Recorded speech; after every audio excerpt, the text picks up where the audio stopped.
স্বাস্থ্য সহকারী association of Bangladesh have কেন্দ্রীয় আহ্বায়ক কমিটির উদ্যোগে মহান স্বাধীনতার ঘোষক শহীদ রাষ্ট্রপতি জিয়াউর রহমানের সমাধিতে শ্রদ্ধা নিবেদন ও দোয়া মাহফিল অনুষ্ঠিত হয়েছে। শুক্রবার বিকেলে শহীদ রাষ্ট্রপতি জিয়াউর রহমানের সমাধিতে প্রধান অতিথি হিসেবে এই শ্রদ্ধা নিবেদন করেন বিএনপির স্থায়ী কমিটির সদস্য অধ্যাপক ডাক্তার AZM জাহিদ হোসেন। 5টি মৌলিক চাহিদার মধ্যে স্বাস্থ্যসেবা হলো অন্যতম। মানুষের স্বাস্থ্যসেবা নিশ্চিত করার লক্ষ্যে কাজ করে যাচ্ছে স্বাস্থ্য সহকারী অ্যাসোসিয়েশন অব বাংলাদেশ, কিন্তু এখনও তাদেরকে বৈষম্য শিকার হতে হচ্ছে বলে জানান স্বাস্থ্য সহকারী অ্যাসোসিয়েশন অব বাংলাদেশ হ্যাব সদস্যরা। শহীদ জিয়ার মাজারে পুষ্পস্তবক অর্পণ করে আজকে থেকে হ্যাব গঠন করেছি এবং এই হ্যাবের মাধ্যমে ভবিষ্যতে আমরা আমাদের দাবি দেওয়া নিয়ে সরকারের কাছে যাব এবং সরকারের বিভিন্ন উন্নয়ন কর্মকাণ্ড যেগুলো টিকাদান কর্মসূচি আছে 1,20,000 মাঠ পর্যায়ে প্রায় 1,20,000 টিকাদান কেন্দ্রে আমরা টিকা দিই।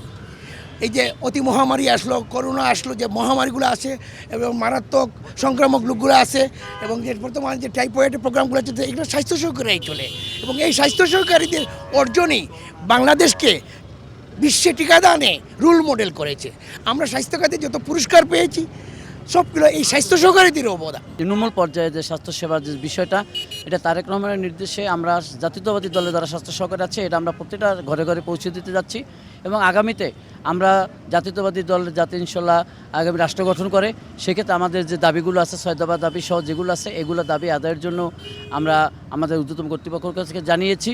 আমরা এই ব্যাপারে সোচ্চার আছি এবং আমরা ইনশাল্লাহ প্রতিটি স্বাস্থ্যসেবার কাজ আমরা করে যাচ্ছি এবং আগামীতে করব এবং আমরা আপনাদের মাধ্যমে আমরা জানাতে চাই যে আমাদের দাবিগুলো যেন যারা বর্তমানে আছে এরা যেন অতি সত্বর করে, না করলে হয়তো আমাদেরকে রাজপথে আবার আন্দোলনে নামতে হবে। কিন্তু অত্যন্ত দুঃখের বিষয় হচ্ছে যে বাংলাদেশে যারা গরু ছাগল হাঁস মুরগিকে টিকা দেয় তারা টেকনিক্যাল মর্যাদা পায়, আর আমরা যারা মানব সন্তানকে টিকা দিয়ে থাকি, সৃষ্টির সেরা জীবকে টিকা দিয়ে থাকি, আমাদের কোনো টেকনিক্যাল পদমর্যাদা নাই।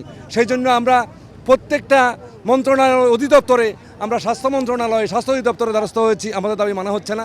আজকে আমাদের এই হ্যাব নূতন সংগঠন, আমাদের হ্যাব আত্মপ্রকাশ হয়েছে অনেকটা ড্যাবের আদলে এবং এই সংগঠনের মাধ্যমে আর আমরা সারা বাংলাদেশে আমাদের স্বাস্থ্য সহকারী ভাই বোনদেরকে একত্রিত করে ইনশাল্লাহ অচিরেই আপনাদের মাধ্যমে আমরা এই দাবি আদায়ে সক্ষম হব।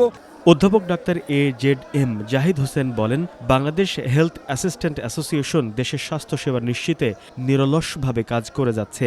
বিশেষ করে করোনা ক্রান্তিলগ্নে বাংলাদেশ হেলথ অ্যাসিস্ট্যান্ট অ্যাসোসিয়েশনের কার্যক্রম ছিল প্রশংসামূলক। প্রতি 4,000 মানুষের জন্যই একজন করে স্বাস্থ্য সহকারী থাকার কথা।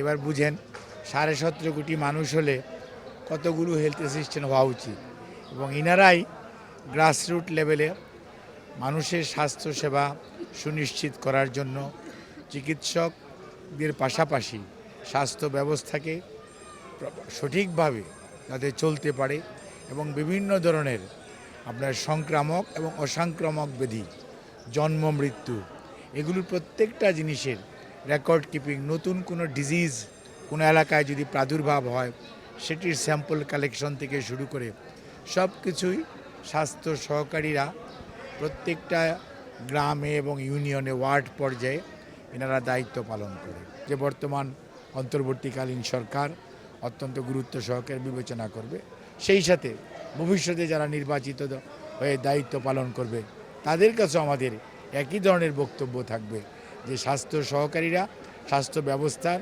সত্যিকার অর্থে গ্রামীণ লেভেলে মূল চালিকা শক্তি হচ্ছে এরা।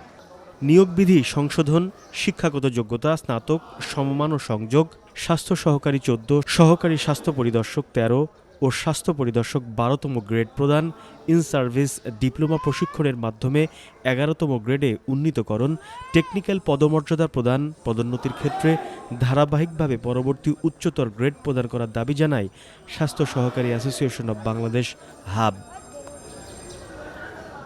শাহরিয়ার রাজ, মেডিকেল পোস্ট, ঢাকা।